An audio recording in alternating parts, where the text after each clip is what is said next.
Okay.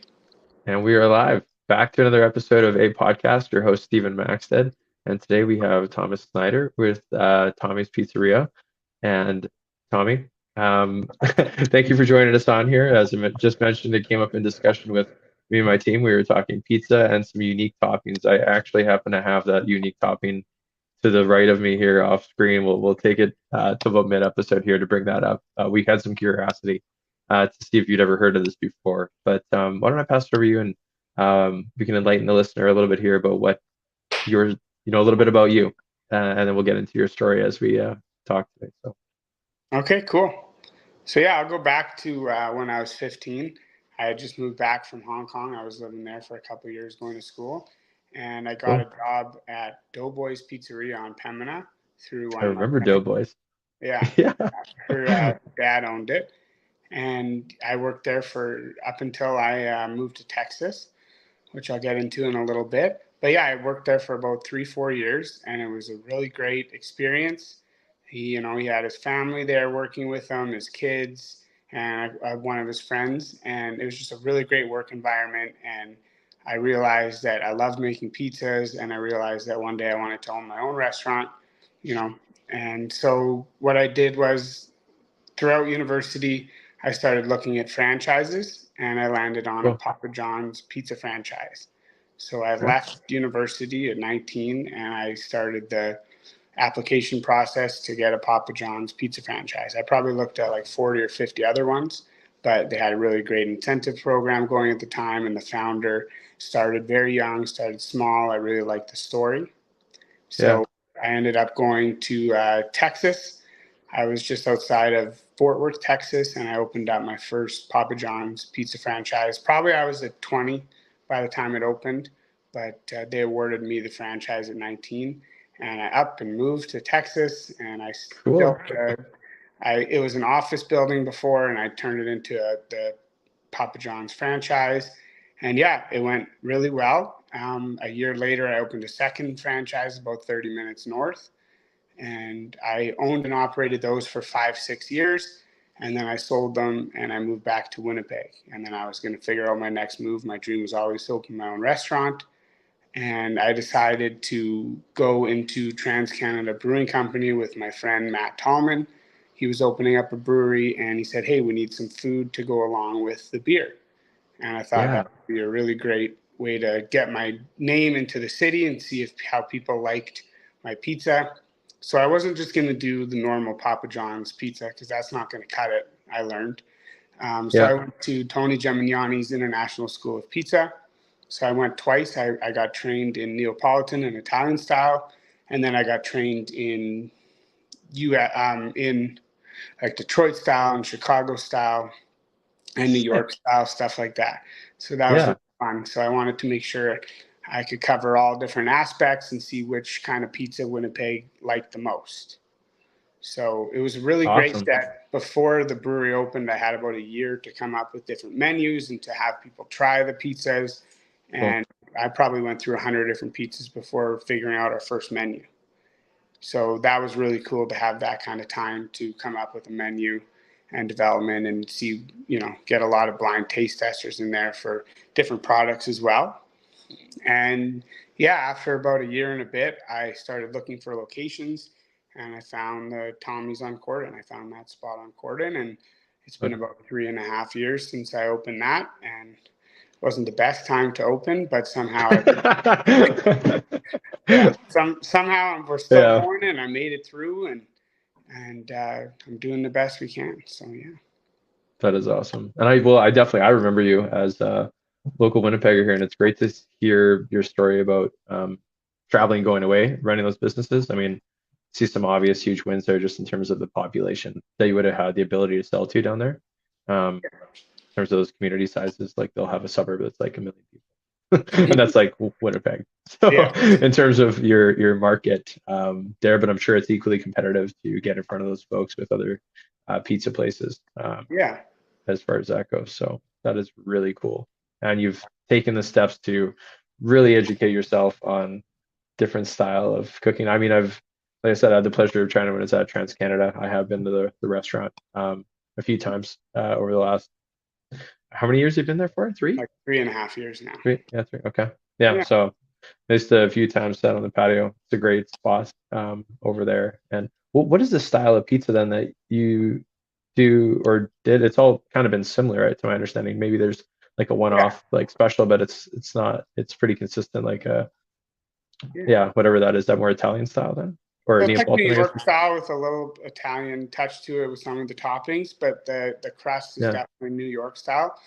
Okay. At the beginning, I got trained in Neapolitan style, and I Okay. brought that back to Winnipeg, and I didn't have such a positive response, so I Oh, did decided the it? American style. Like, because I got like it was like I was training Fair. even though I was in San Francisco, and Right.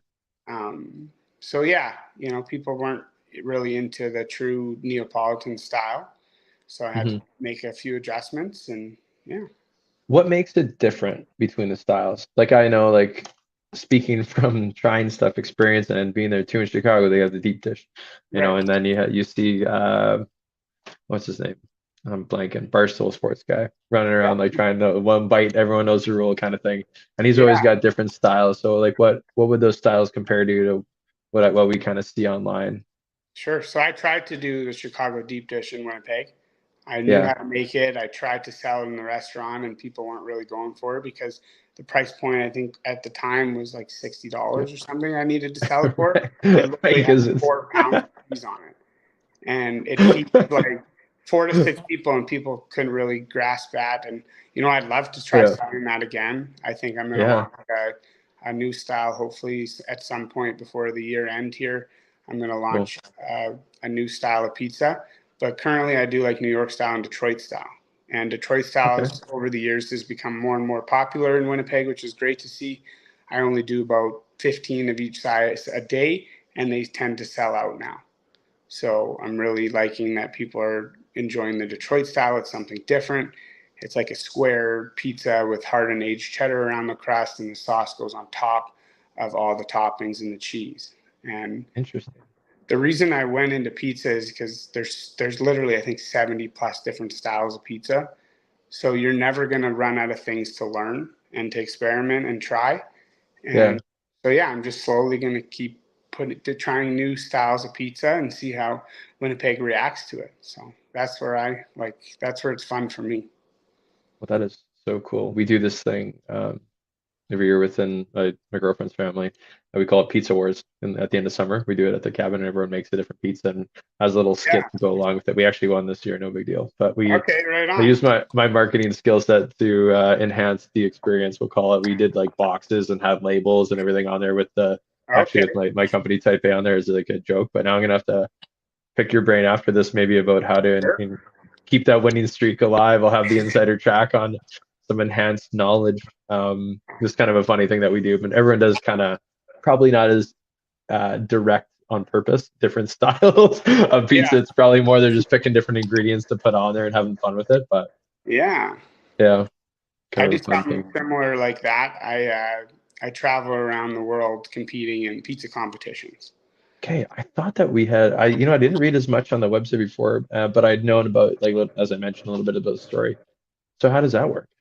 So yeah, I got asked to be on the World Pizza Champions team, which is like the biggest honor. Like it's amazing. That's bigger than winning any kind of, competitions or anything. But the Yeah, World Pizza Champions is a team that, travels. We go to Las Vegas, we go to Italy, we go to Atlantic City. There's competitions in other places in Europe too. I haven't really done that yet, but there are other competitions in Spain and other places like that. And we just yeah. travel as a team and we compete individually, but and it's really cool. We're in competitions with the best pizza makers in the world, and yeah, you learn from it every single time. Yeah, no kidding. So everyone that you travel with, you're competing basically against them, but Yes, with other, yeah, but like it's there friendly, are and I'm assuming teammates or like, our friends. yeah, If one of them wins, we essentially win. Like we're so happy for them and everything. One of my best pizza friends just won some really huge awards this year, and he's doing really well. And he was just on Barstool, so oh, cool. on. Oh, Dave Portnoy, yeah, that's the name. Yeah, Yeah, so yeah, yeah. Why was I blanking on that? I see it every day yeah, on my algorithm. yeah. Yeah, Yeah, so he really changes. he really changes businesses when they go there. And, I've seen a lot of our team members on there as well. And it really helps them grow. So I wish he would come to Canada, but Hey Dave, yeah, shout out. yeah. Let's get you on the podcast and go by Tommy's all in one day. Yeah. We'll get that soundbite for sure out there. That's hilarious. Nice. Yeah. That's really something. That's really good. And it's within these niches too, you get all the really cool connections internet. I'm assuming these folks are not just North America that you're on with you, or maybe they are, and then you guys travel to other places. In the US, yeah. Oh, just in the US? Okay. I think the best pizza comes out of the United States and out of anywhere in the world. Italians falling by their sides right now. That's good, mate. I like the American style, the New York style, Detroit style, stuff like that. That's just what I like. Yeah. Yeah, and you said that the Detroit one was one that you just mentioned that you started selling out of more recently. You make about 15 a day, and it has the sauce on top of it. What is on the New York style pizza that makes it New York style pizza, I guess? So I think it's just the crust. It's a high protein flour so that it can support a lot of cheese and the toppings on there. And it's kind of thin. And then at the edge, there's like an airy crust like that. And yeah. With like the bubble style thing, we'll call it. That's an untechnical term. I think it's called a crumb. It's called a crumb is the technical term of the crust. And you see like spider webs in there and stuff. And that's when you get a good one. So when I make the dough, I like to make sure I see that in there. So awesome. And so I guess like diving into your business specifically on this side of things, besides the touring, you're hand making all this stuff in House of Tommy's. What does that look like for you guys on the daily when you're prepping these pizzas? So for my pizza dough, I won't use it till it's 2 days old. So it has to sit in the fridge for 2 days. So we'll make the dough on a Monday for a Wednesday. So that essentially means we never really have any days off. So even if we're closed on Sunday, Mondays, which we are, we still have guys in there making dough. Up until recently, I was the one in there making the dough too. And, no matter what, we're always making stuff fresh in-house. But I allow it to sit for 2 days so that the dough can ferment and gain those flavors. If you have too early of a dough, then you're not going to get those flavors in there, and it could potentially make you sick too. Interesting. Yeah. Huh. So much more.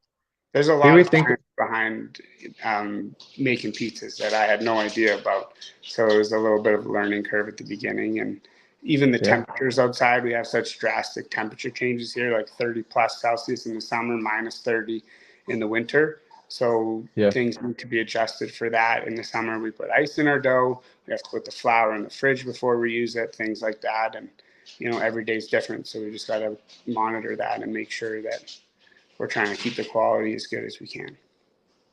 Very interesting. I guess there would be a lot more to consider there with our temperature if it is in effect.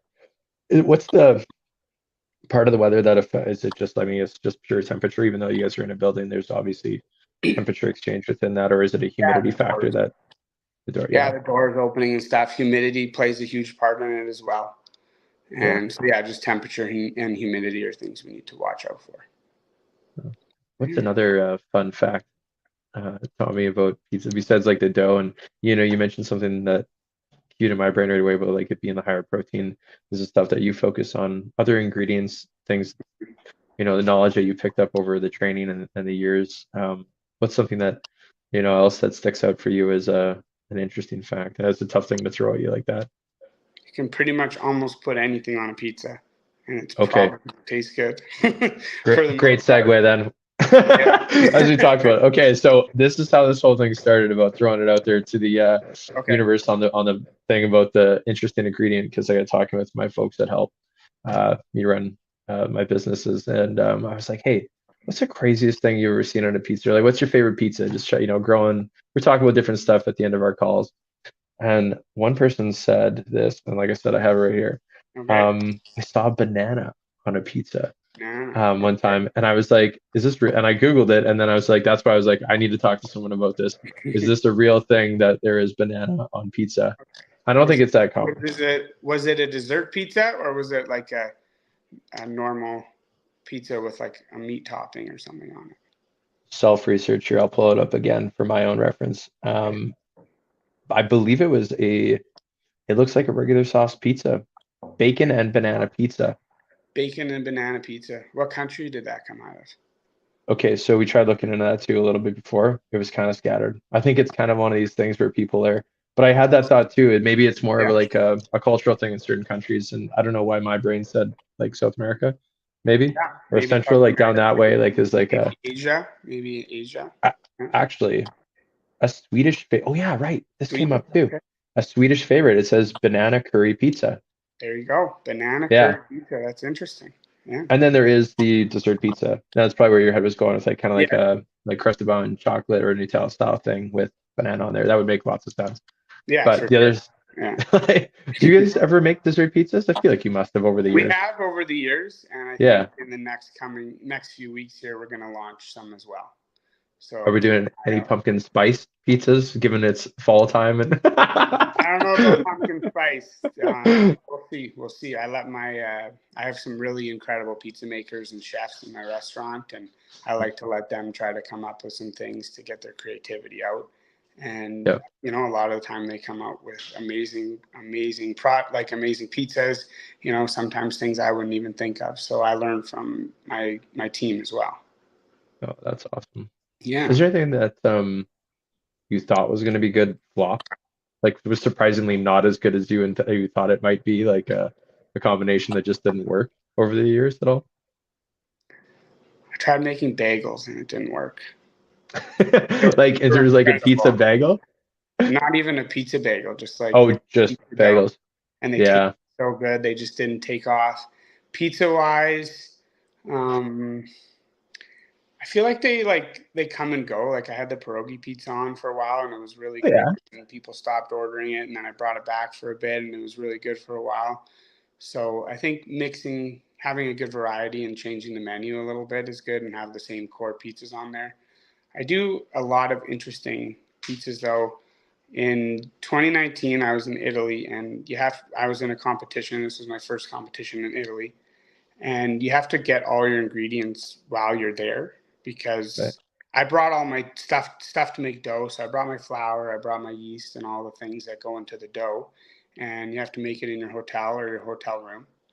So, but then Cool. you have to find all your ingredients there, and I didn't come up with a pizza until I got there. We Yeah. toured the Parmesan Reggiano factory because it's made in Parma, Italy, where we were, as well as the prosciutto facility because they make prosciutto di Parma there. So I took the Cool. freshest stuff from, not the freshest. It actually goes on how old it is actually. So I took Right. 5-year-old Parmigiano and I took some older prosciutto, and I Cool. came up with a spicy honey pizza and with some lemon on there. Yeah, and it worked out really well, and I think I did pretty good in the competition. And Very neat. coming up with things like that on the spot are kind of fun. Yeah, Yeah. No, I mean, I'm just pulled up the menu here too as a reference point for me on here, but it's not just pizza that you guys make on here. You have pastas, and as you just kind of alluded to, you tried doing bagels there yeah, for a minute. You guys got like a full menu on here. yeah. And yeah, yeah, lots of it. Is there a favorite pizza off of your existing menu today that you would gravitate to? Mine's is just a pepperoni Detroit style, just pepperoni on it, and Pepperoni, right? that's my favorite I one. like it. Yeah. Awesome. Yeah, Very good. And is there any competitions coming up in the near future here for you? yeah. I'm going to Atlantic City next week for a competition, and Nice. I'll make my dough in New York in a friend's restaurant, and then because it takes 2 days to be ready, and it's Nice. just been very difficult to travel with my dough. I was gonna say, Yeah, how does that work? Be I'm like, tired of doing that. So when I'm in Vegas, I have friends that have restaurants there. They allow me to use their restaurants to make dough. good. And same with New York. I got friends in pretty much every state on the World Pizza team, and they're just like incredible pizza. And that's where a lot of my inspiration comes as well, is from them, traveling with them. We're all Yeah, different ages too. I'm probably one of the younger members on the team. So all these guys and girls have done open restaurants, have been on TV shows, have been in, stadiums and stuff like that. So there's so many things that you can learn from them, and, just to see what kind of pieces they make and the toppings that might be, native to their state. I can try to replicate stuff in Winnipeg. It's very hard to get ingredients here. At the beginning, when I was starting out, it took like over a year to get certain products into Canada that I really wanted to use. And throughout Totally. COVID and all this, I stayed true to my quality. I never changed my quality. A lot of other places, because of the high Well, cost, had to change their quality. And I yeah, took a loss for a long time. But now we're doing okay. I raised my prices finally. But I stayed true to that. And I think that's very important. I always make sure I have the best quality ingredients at Tommy's, and I will always strive for new toppings and to always maintain a solid quality. Yeah. that's awesome. Yeah. Very good. Very cool. So we got a couple maybe new things coming on the menu in the fall here. Hmm. Um, really cool that you're going on tour. Will you be posting about that on social medias? Yeah. On the journey there, sharing the journey? I'll No, make I sure to. haven't actually ever really done that. Okay. I only do a little bit of posts. Oh, I'm in Tommy's in Vegas, competing or something. Yeah. Very little about it. But I think what I'm going to be starting to talk about on my social media is just, my journey and how I got to where I am, and some of these competitions and some of the awards I've won. And I have like 3 Guinness Book World Records too. So that's pretty cool. I've really Okay. enjoyed doing those kind of things. We just did one in Oklahoma as a team. We all went to Oklahoma and we had the world's biggest pizza party. We did it I'm pretty sure it was the university basketball, where they play basketball. And it was just really great. And I did one out in Toronto for the world's largest calzone, which was a real amazing experience. The guy organizing it, he passed away, unfortunately, but it was really cool how he organized it all, and how a bunch of pizza makers across Canada came together, and we made the calzone there, and it was really cool. Yeah. Well, how did that look like? Like this big, I'm actually may have seen this on some form of social media, if it's what Yeah. I think it is. Like when you I guys were might, in this gym, was it on the floor and like it you guys were wasn't, like cooking? that was something different. Yeah. I don't know Oh, what okay, you that, know what I'm talking about though? Yeah, yeah, okay, never I don't mind. know what that one was, but, yeah, I haven't really talked about it much. You know, I, I I don't know if people would be interested in hearing about that kind of stuff when I go to these competitions and do those kind of things. I don't know if Yeah, that interests people, but I'm gonna try it out and see if people are yeah, actually interested in it. So we'll see how that goes. for sure. Well, it's such a niche thing. Like I mean, like if this is a world class and Guinness Book World World Record, that's such a cool drop Yeah, on that. How did you guys make the calzone? Like to jump back to that for a sec, like in this the pizza party calzone thing, like how what did you guys like cook it in or on and how big sure. was it? It was this Hot Rocks pizza oven. It's a real cool concept for an oven. It's a conveyor belt oven, but it cooks like a deck oven, so that it gets it nice and crispy. I cook right on the deck, right? So yeah, we started on one end, and it just was like this long track system, Pushed and it through. yeah, literally, and it just would cook it little by little. And I don't think it took that long, maybe like 8 hours, maybe only. And yeah, we were all out there in the sun. I don't know how many hours, but maybe Yeah, it yeah, was a decent amount. And it was yeah. just really cool. Besides, my other teammates before I was on the team, they did the world's biggest pizza, and I think it took them like 26 hours straight of making pizza outside, and they couldn't sleep, and they couldn't do anything except make pizza, and that was pretty crazy. Yeah, So how big was the calzone by the end of it then? I can't remember. I think it's on It the was like, social media or something, or on the I'll check Guinness it out. thing. I gotta check it out. Yeah. Okay, Four well, good. That's a good teaser. or something like that. But Yeah, but it was good. yeah, It was cool. Yeah. that's very awesome. Very Yeah. good. All right, anything else to chat about on your end? So on this story, I feel like you just dropped a bunch of bombs here, which was I guess fantastic. so. Yeah, get I his don't know. book world record. If you have any other questions or things you think I should talk You about, know what? I can I talk. mean, we got favorite pizza, anything like coming up. We mentioned like dessert stuff and the new year, anything that you guys are going to be at as far as festivals, markets. Do you guys participate do that kind of stuff, or is it mostly out of the location there that you guys are hosting Yeah, events just and out of our location. Yeah. Yeah. yeah. How about coming up to Christmas time here? Do you guys ever host like corporate events through the location? Oh yeah, we're starting to get pretty booked Hook up up for that? already. Yeah. We got Yeah. a lot of 40, 50 person work parties and stuff like that. And um, Awesome. I got an engagement party coming up this week. Not like a wedding party coming up this week where they rent the whole restaurant. And Cool. yeah, people can do that. and we put on a pretty good show. So yeah. Awesome. That is fantastic. I know that maybe just like a little bit of a drop here on how to find you guys. I mean, we have Facebook, we have Instagram, the website as well. Everything is at Tommy's. Just make sure I get the title right here. Yeah. For Tommy's us, on but Corden. Tommy's on Corden. Yeah. And it's Tommy's Pizzeria for the local Winnipegger here. And if you're not local, then when you're in town, come and check it out. We get some listeners from different spots. Most of the podcast is focused around here. Yeah, right.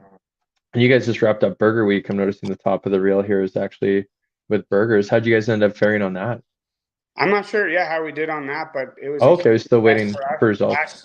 Still waiting. But last year we were first in Canada. I think the year before we were third, maybe, or something like that. And like I said, I only put out the best quality things the best quality products that I'll put out there. I'll make sure it's always, and my chef, he came up with the burger. Like I said, I let them come up with their creativity, and it's just amazing. He's very talented, Roberto. And he also has he has a taco shop out of Tommy. So we have a ghost kitchen called Birdo's Taqueria. And it's just cool. He makes amazing food too. The tacos and the birria tacos are really great. So that's really sweet. So you utilize the space then do tacos then. Yeah. How can you order the tacos? That's for like DoorDash and stuff like that? Skip and Uber. And you can also call, and you can also come in and sit on the patio or in the restaurant. There's no servers, but you can order at the bar, and then we bring out. Very neat. Well, that's a fun little addition there. Yeah, it's really great, and he's crazy talented, and tacos are there's a little more profit in that than the pizza, so it kind of helps subsidize whatever's happening on the pizza side of things. Interesting. Yeah, I always got to go back to the bottom line on that one, right? It's great to have a great product, but it's got to make sense for business. Mm-hmm. Well, it's great to hear that you guys made it through the hard time over the last couple of years. That definitely would have been easy. Sometimes I kind of forget that even happened as we're moving forward here, but definitely affected a lot of books. And then inflation on the food right now is just as bad as what happened before. So that's very difficult, and we're trying to get through that. We're starting to finally see some prices coming down, but literally everything more than doubled. Every single product, pizza boxes went from 50 cents to $1.25. And just like everything, for example, went up that much. And it's starting to come down a little bit, but nothing like the numbers we were seeing before. So it's actually been more difficult now than during whatever happened before. Yeah. Fair. And that's like pizza boxes, like cheese, or the other products that you saw, like they all kind of basically 2x? Everything went up at least double. Wow. Yeah. That's and crazy. How do I raise my prices double? You can't. Double. Yeah. Yeah. No kidding. So you got to pump out more pizza, get more stuff going.